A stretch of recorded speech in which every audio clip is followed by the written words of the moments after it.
Assalamualaikum warahmatullahi wabarakatuh. Saya Musrifatul Hasanah, Prodi PAI di Institut Agama Islam Al-Qadiri. Di sini saya akan menjelaskan hasil makalah dari kelompok 1, yaitu tentang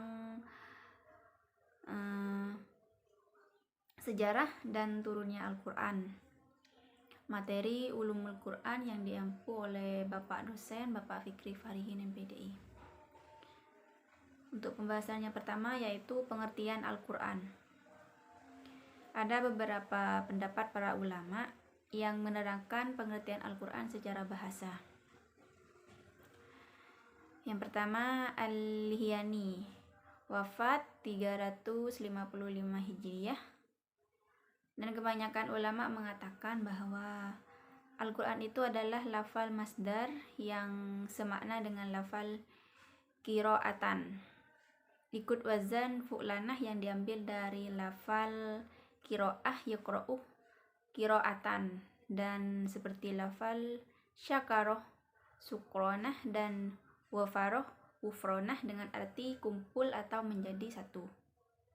Yang kedua Az-Zujat, wafat 311 Hijriah, mengatakan bahwa lafal Al-Quran itu berupa isim sifat ikut wazan fu'lan yang diambil dari kata al-qor'u, yang berarti kumpul pula, sebab semua ayat, hukum-hukum dan kisah-kisah Al-Quran itu berkumpul menjadi satu. Yang ketiga Abu Musa al-Sya'ari, wafat 324 Hijriah, mengatakan bahwa lafal Quran itu adalah isim mustaq ikut wazan fu'lan yang diambil dari kata al-qornu, seperti dari kalimat qorontuh sya'ya bisya'i, yang berarti saya mengumpulkan sesuatu dengan sesuatu yang lain. Yang keempat Al-Faroq, wafat 207 Hijriah, mengatakan bahwa kata Al-Quran itu berupa isim mustaq ikut wazan fu'lan diambil dari lafal al-qura'in, bentuk jamak dari qorinah yang berarti bukti. Kitab Quran dinamakan demikian karena sebagian membuktikan kebesaran sebagian yang lain. Membuktikan kebenaran sebagian yang lain. Yang nomor 5 Imam Asy-Syafi'i, wafat pada 204 Hijriah, berpendirian bahwa lafal Quran itu bukan isim mustaq yang diambil dari kata yang lain, melainkan isim murtajal, yaitu isim yang sejak mula diciptakannya sudah berupa isim alam atau nama, yakni nama dari kitab Allah Subhanahu wa ta'ala yang diturunkan kepada Nabi Muhammad dan selalu disertai dengan alif, lam atau al. Jadi bukan isim mahmus dan bukan pula isim mustaq, serta tidak pernah lepas dari al, alif dan lam. Pembahasan yang kedua yaitu proses turunnya Al-Quran kepada Nabi Muhammad SAW melalui 3 tahap. Yang pertama, Al-Quran turun secara sekaligus dari Allah ke Lauh Al-Mahfuz, yaitu suatu tempat yang merupakan catatan tentang segala ketentuan dan juga kepastian Allah. Yang kedua, Al-Quran diturunkan dari Lauh Mahfuz ke Bait Al-Izzah, tempat yang berada di langit dunia. Yang ketiga, Al-Quran diturunkan dari Bait Al-Izzah ke dalam hati Nabi dengan jalan berangsur-angsur sesuai dengan kebutuhan. Ada kalanya 1 ayat, 2 ayat, dan bahkan kadang-kadang 1 surat. Pembahasan yang selanjutnya yaitu hikmah diwahyukannya Al-Quran secara berangsur-angsur.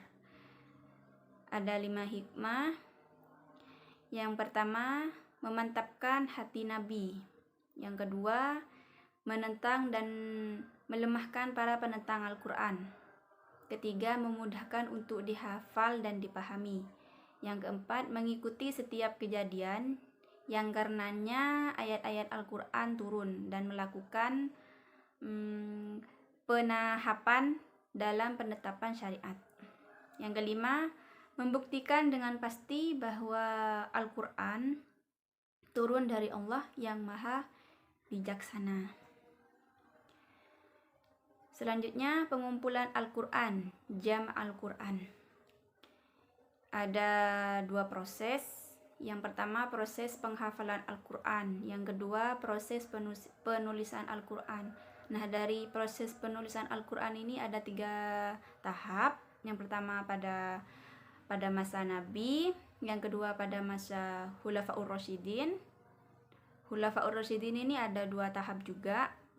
Yang pertama pada masa Abu Bakar As-Siddiq dan juga pada masa Utsman bin Affan. Nah, yang ketiga, proses penulisan Al-Quran ini menyempurnakan penulisan Al-Quran setelah masa khalifah. Pembahasan yang selanjutnya, pengertian Rash Al-Quran. Yang dimaksud dengan Rasim Al-Quran atau Rasim Utsmani atau Rasim Utsman adalah tata cara menuliskan Al-Quran dengan yang ditetapkan pada masa Khalifah Utsman bin Affan. Nah, istilah yang terakhir lahir bersamaan dengan lahirnya Mushaf Utsman, yaitu mushaf yang ditulis panitia 4 yang terdiri dari Sa'id bin Sabit, Abdullah bin Zubair, Sa'id bin Al-As, dan Abdurrahman bin Al-Harith. Mushaf Utsman ditulis dengan kaidah-kaidah tertentu. Para ulama meringkas kaidah-kaidah itu menjadi 6 istilah, yaitu yang pertama al-hadz, membuang, menghilangkan atau meniadakan huruf. Yang kedua al-jiyadah, penambahan. Yang ketiga al-hamzah. Yang keempat badal atau penggantian. Yang kelima wasol dan fasol, menyambung dan memisahkan. Dan yang keenam, kata yang dapat dibaca 2 bunyi. Pendapat para ulama sekitar Rasim Al-Quran. Ada beberapa pendapat dari para ulama. Yang pertama, sebagian dari mereka berpendapat bahwa Rasim Utsmani itu bersifat taufiki, yakni bukan produk budaya manusia yang wajib diikuti siapa saja ketika menulis Al-Quran.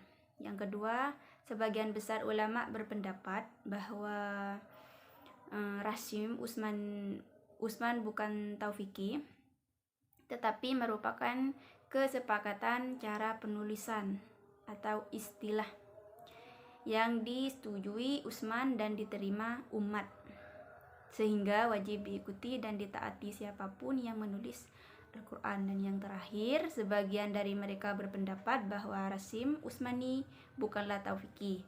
Tidak ada halangan untuk menyalahinya tatkala suatu generasi sepakat menggunakan cara tertentu untuk menulis Al-Quran yang notabene-nya berlain dan dengan Rasim Utsmani. Mungkin hanya itu yang dapat saya sampaikan. Kurang lebihnya saya mohon maaf yang sebesar-besarnya. Akhiron, assalamualaikum warahmatullahi wabarakatuh.